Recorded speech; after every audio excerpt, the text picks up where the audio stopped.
everybody. My name is Chanel Riggle, and I'm the founder and organizer of the Mental Health and Motherhood Summit events. I am so excited to have everybody here right now. Um, Something is working in our favor this morning, and it is just such a good day to be here. I wanted to just give a shout out to our sponsors who are providing very necessary means to make recordings available for up to a year for moms who need that time for access. And you can find them on the website, and they've given a bunch of giveaways. So I just want to give them a shout out because it's so cool that we have moms with businesses who wanted to support us this year. I also wanted to say hi to the speakers who could join us for this quick kickoff panel session. If you're not able to see the broadcast live, we are still providing the recording. So that is a huge blessing. Today, we're going to talk about what we're learning to let go. And I feel like that's a huge topic when it comes to motherhood, parenthood, life. And this is going to be a panel discussion on how we can move forward from a survival mindset to a more compassionate one. So we're going to just do this kind of like round table, or we can just, if you have something that you really want to add, just be polite, raise your hand and cut in, whatever works best. This is pretty casual. So I am very excited to introduce all of you.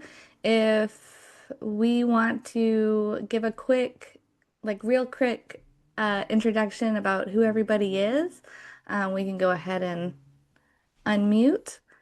Can everybody unmute themselves? Hmm. Okay, making sure that I don't have to do that. Please Right. throw your hands up if there's something that I need to do. Great. Okay, Susan, would you like to go first? Sure.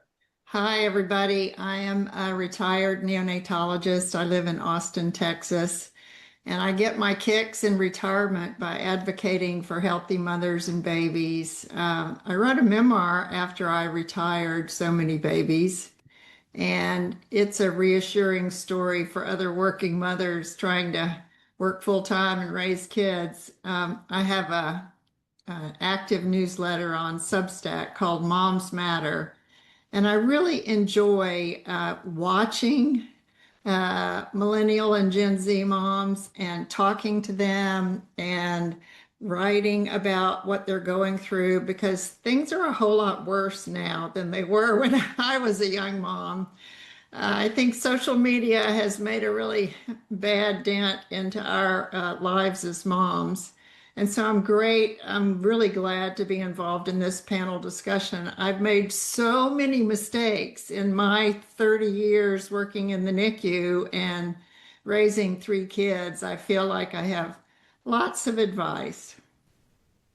I I'm not sure if I'm comforted by the fact that things are worse or if I'm discouraged. It's like that Sorry. sneaking suspicion. So thank you so much, Susan. I'm happy that you're here. Sandra, would you like to go next?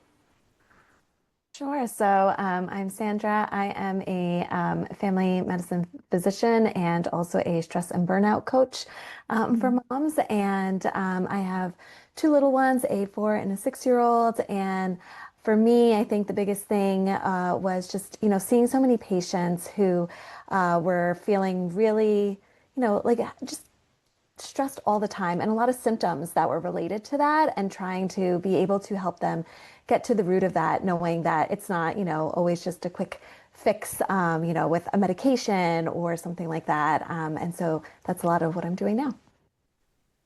Thank you so much.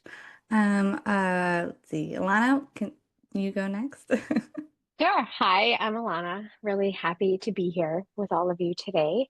I am a trained grief specialist and matrescence coach. I have been working with grieving people for many years, and then when I became a mom, I realized how much grief is in motherhood that we don't name. And I transitioned to really focusing on moms to name all of the transitions, to name all the things that we're doing wrong, doing right and really give voice to our emotions. I have a 2-year-old and a 4-year-old that hopefully will not make a debut right now because they are outside the door that you can't see to my right. And they're really the driving factors in everything that I do to support moms. Because when I was in the pits of postpartum, and even as a trained grief specialist, I just couldn't get myself out. And so I'm really grateful to be able to have the tools to help other moms here.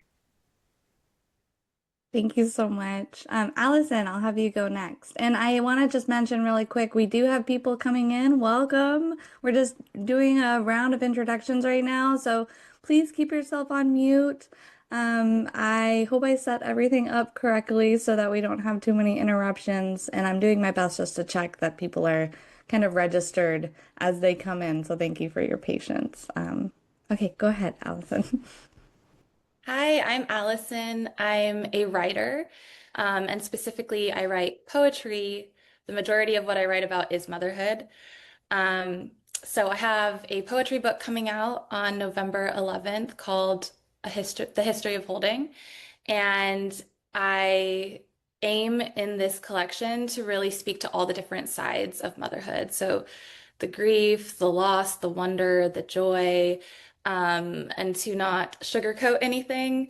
Um, I experienced a lot of postpartum anxiety and postpartum depression, and I wanted to create something that would be a comfort to mothers who experience the same thing, but also include the joy and wonder and all of that. So it kind of is hopefully just a really honest and compassionate portrait of motherhood.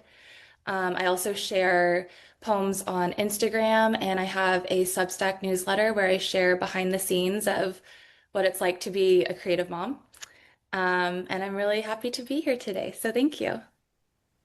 Thank you. And then I think, Mary, you are the final speaker here. I'm trying to keep track of everybody as I got these images popping up on my screen.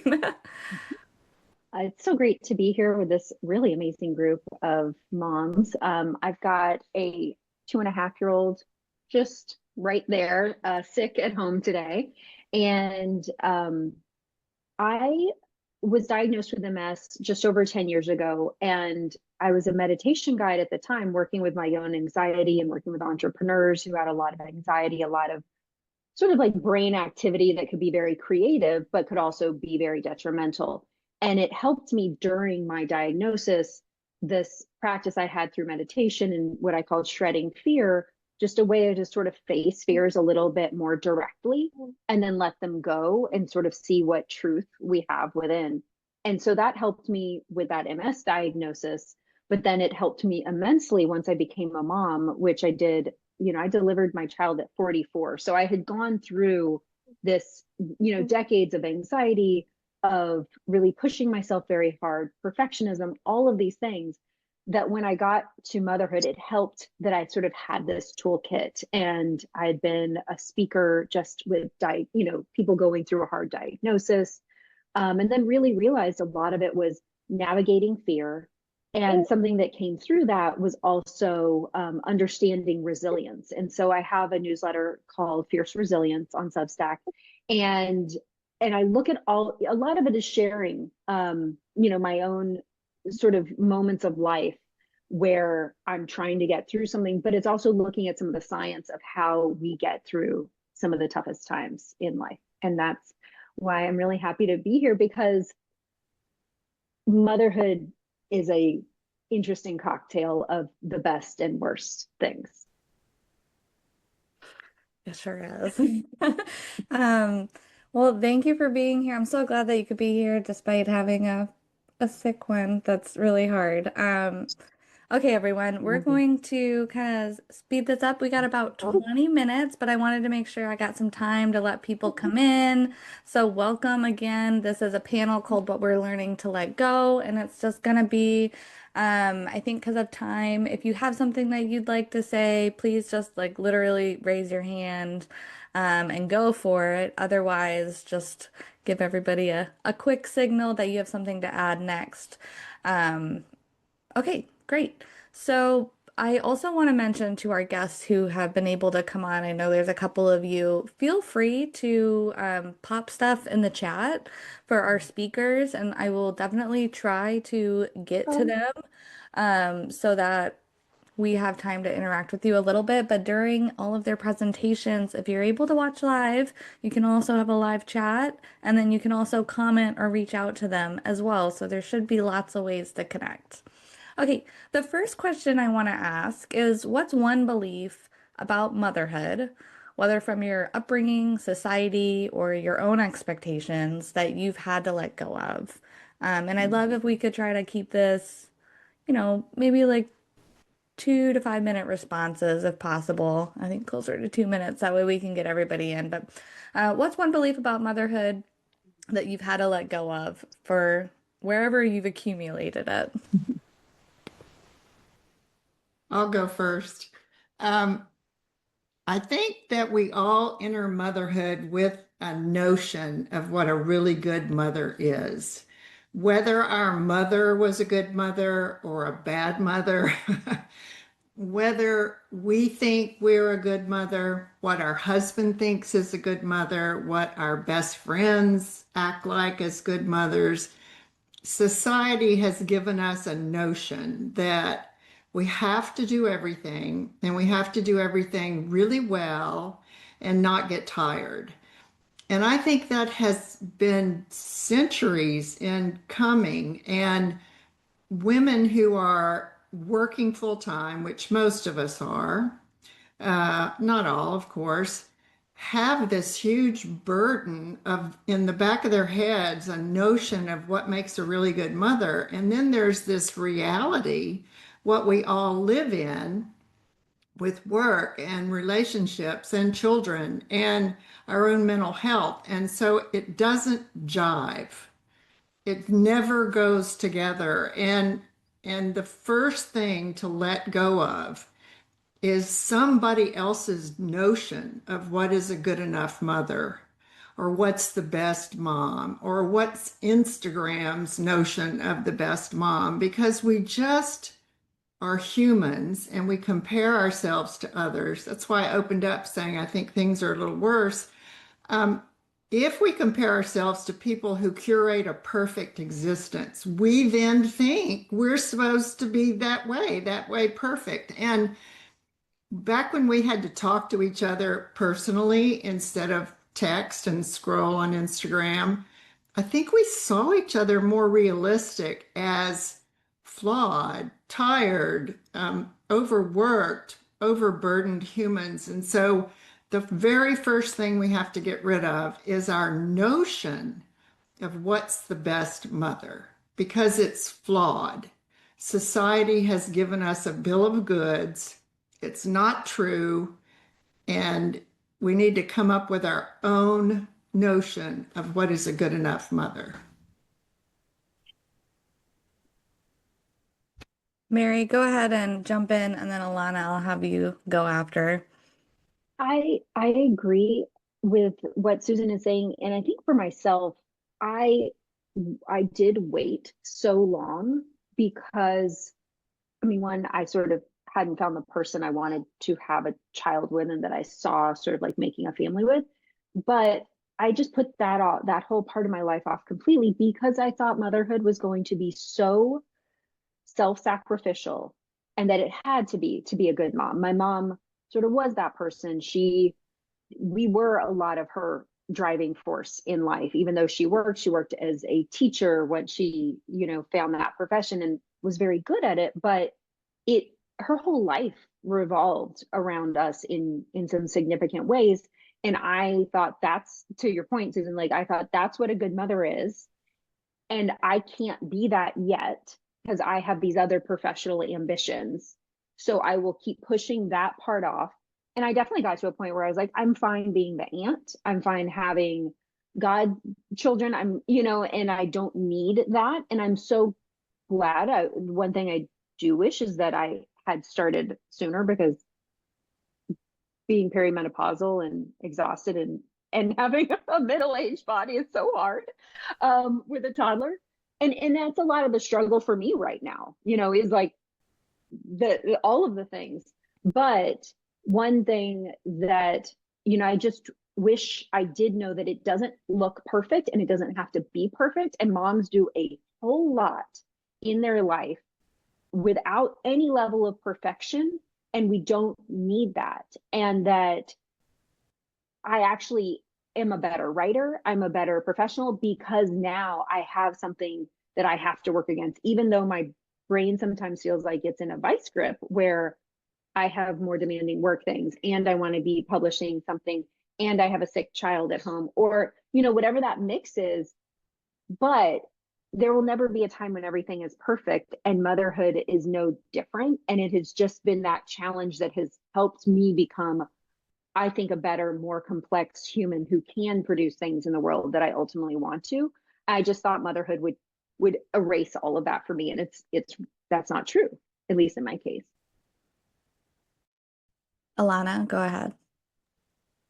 I echo everything both Susan and Mary said. And another thing also is that you have to do it alone is something to let go of.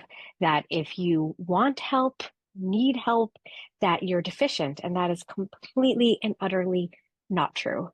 Asking for help. Brene Brown has a quote that I won't even try to botch, just about, just the importance of vulnerability and asking for help. And asking for help is a sign of strength because I also grew up with a mom who did everything for my two brothers and I didn't take care of herself, was really a total martyr. And so that was what was always modeled to me as a good mom. And she's amazing, mom, if you're listening to this. But also, I never really saw her take care of herself.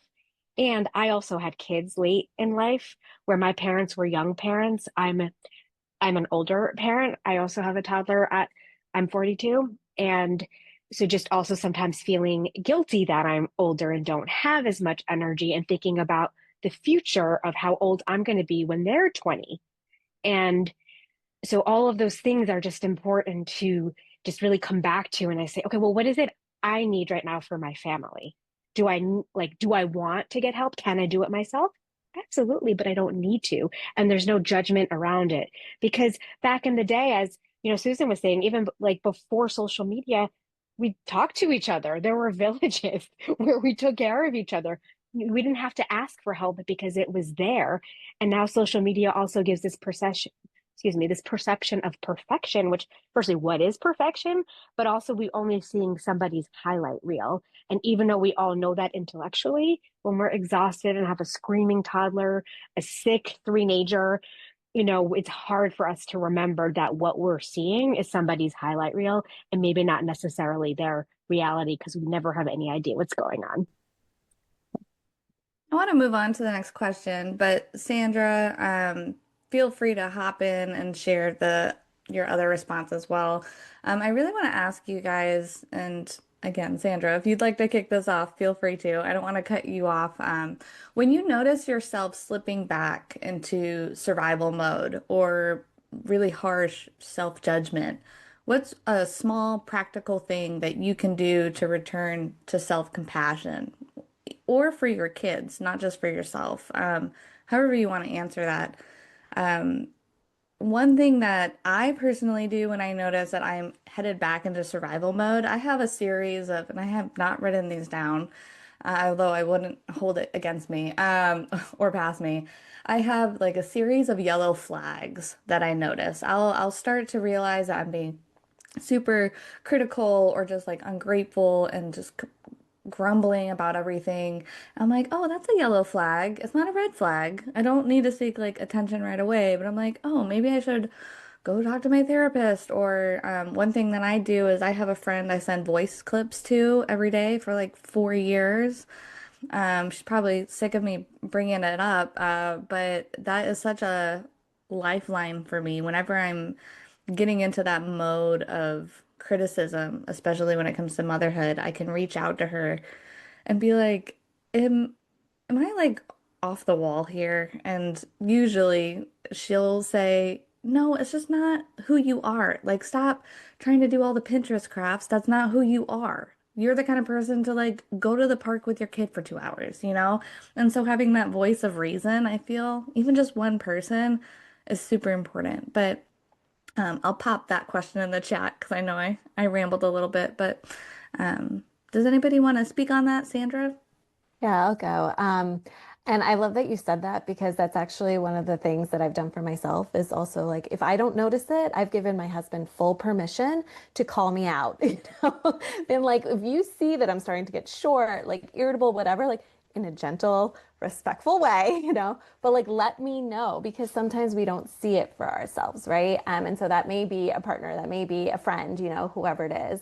Um, and then I feel like they're just like what really important is that you almost need like a toolbox of ways to deal with this because I think in the beginning I'd be like, oh, I'm just gonna like do some deep breathing or something, and it would work here and there, but then other scenarios it wouldn't work, and I had this feeling like I was doing it all wrong, right? And I think what I really realized for myself, and I want to highlight, is that we need to have a whole toolbox of like different, methods and strategies that we can kind of go to when we're feeling that way because it might work in one scenario and not in another. But like I love to dance, right? So I even have like a basically like a power soundtrack that like I've created for myself of like some of my like favorite songs that like really get me pumped up. So when I'm being really critical, and really hard on myself and just feeling terrible and like I'm not a good enough mom and I suck at everything and whatever. Um, movement and music like really helps kind of change that state for me. And so that's something that I've been relying on a lot more. And then I'll just say one other thing in my toolbox because I really love this one. Is that I've also just started imagining sometimes in those moments when I'm like, I catch myself or somebody else catches me being really, self-critical, like like I imagine myself as a little girl, and like in that moment, like if I was a little girl, like what would she need right now, And it just makes it so much easier sometimes to have that compassion. Like I've struggled to have compassion with myself, but me as a little girl, like, oh, I can have compassion for her, And it's like, what does she need right now? Like just a hug. Like I can give myself a hug. I can do that, Does she need to cry it out? Like whatever it is. So yes, build a huge toolbox, but those are two of my favorites. Allison, did you want to answer this question as well? I want to make sure everybody gets a chance to share today. Sure, yeah. So I think kind of piggybacking off of Sandra with the kind of like the inner child or younger version, I find it really helpful to compare myself to my son. So I have so much compassion for him. Like anything that he does, any behaviors that he goes through, I always remind myself, he's going through this for the first time. Like everything, he's so new to the world. Everything is a first time for him. Everything is a first experience, every new stage that he goes into. Um, and when I start being self-critical or harsh with myself, survival mode, I kind of turn that around and remind myself that I'm also going through everything for the first time, no matter how old we are. It's our first time being that age. It's our first time going through that season of life. And I have found that that's something that I can wrap my mind around because I'm so able to do that for him, that it becomes a little bit easier for me to recognize that within myself. And then when I get into survival mode, one of my yellow flags, is I start like rushing everywhere. So even if I'm like at my desk and I just want to walk to the bathroom, I'm like power walking. Or I just find that I just have this like sense of urgency and like tension and I'm like speed walking everywhere. And so one really easy thing to do is I just start monitoring that and I just like purposely slow down and it has this effect of kind of reminding my nervous system that everything is okay. It's kind of like that feedback loop, of like, it's okay. We can be calm. We do not need to power walk everywhere. Everything is not an emergency, even though your nervous system can kind of start to feel like that. Um, and then my last favorite tool is to plan for joy. So every single day, especially when I'm at my lowest points, like actually writing into my planner just one thing that I'm looking forward to. It can be just really small, like spending time making that perfect cup of coffee or like watching 30 minutes of a favorite show, but like having something to look forward to every single day, I think is really important. And, they say how you spend your days is how you spend your life, and we matter. And so we deserve to build that into our days. Thank you so much for sharing all of these things. I hate to cut us off so short and that's my fault because we had a little bit of a tech issue notifying everyone. So I just really appreciate everything that you guys have shared. And if any of our speakers are able to join us for tomorrow, we'll have a little bit more time because now I know how to prepare, and get everybody notified on the broadcast link. I just wanted to read a couple of the comments that were left. Mary said that she loves having a pump up playlist, which is what she did when she got her IVF shots. Um, Susan also agrees that giving your spouse or husband permission to alert you gently you're becoming harsh or grumpy or yelling is important. And that's definitely an ongoing conversation my husband and I have. And we're usually pretty ticked off at each other when we point it out in a loving way. Like, hey, why are you upset that our 4-year-old is getting out of the car and it's taking forever? Like this always happens, like maybe it's something else going on. And our nervous system definitely thinks things are an emergency. Being just aware of what those different signals are is so important. So I just want to thank everybody for coming. I am Oh, I just admitted somebody in. So welcome. I'm sorry. We're wrapping up. But I do want to make a couple of announcements about kind of what's going on today so everyone's aware. If you haven't pre-registered or built your own schedule, it's not a big deal. You can just go onto the schedules and stages part of the summit website. And the schedule is also on the homepage as well. So you guys can really just go through and see, oh, that sounds interesting. Maybe I want to watch this live. You also have up to a week for a standard ticket to watch any recordings you want. After that point, if you are a VIP ticket, which is $10 more, I sent an email about that. You get a whole year, which was really important to me. Um, to make things as low barrier as possible. One additional note, if you guys are watching something live, you'll get a little pop-up in your window and it'll say, these two talks are going on right now, and you can switch back and forth if you'd like. There's a live chat option. There's the lobby, which is a feature that is totally new to me, but it's basically like a discussion posting board. So you'll see that in the bottom corner of your screens. And please press play on the video. Otherwise, you will be sitting there, even though it is broadcasting live, you will be sitting there waiting for a video to play. You have to give it a little nudge, if you will. So um, if anybody has any, like any of our participants wants to put anything in the chat, please do so. Um, I'll give it just another minute. Do we have any end notes anybody wants to leave us with? I just wanted to give a little plug that my freebie, that if anyone watches my session tomorrow, it's all about these moments and sort of the toolbox, that it's like 5 different things, that we can use in those moments to sort of cycle through and figure out. And of course, there's like so many things, but just, yeah, figuring out those little moments that get us through the worst. So that's something that I added there. And Yes, just and to, oh, please. sorry. Oh, I'm so sorry. I didn't mean. I was just gonna say for all of our speakers and sponsors, people have put in like wonderful freebies and different offers. So please check those out. Alana, sorry to cut you off. Oh no, that's okay.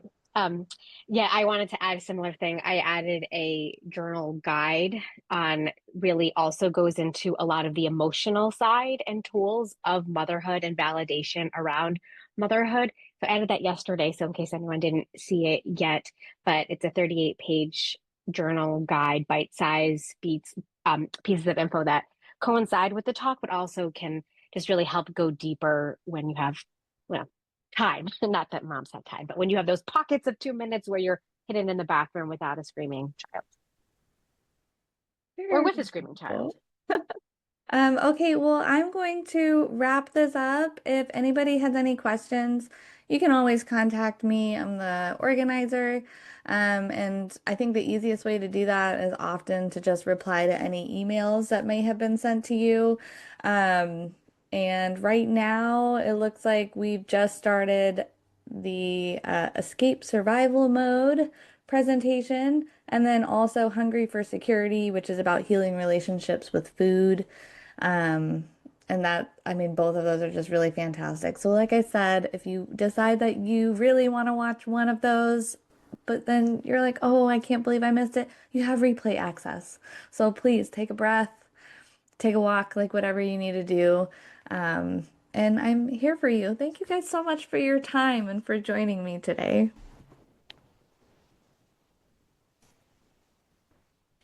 Thanks, Janelle. Thank you for organizing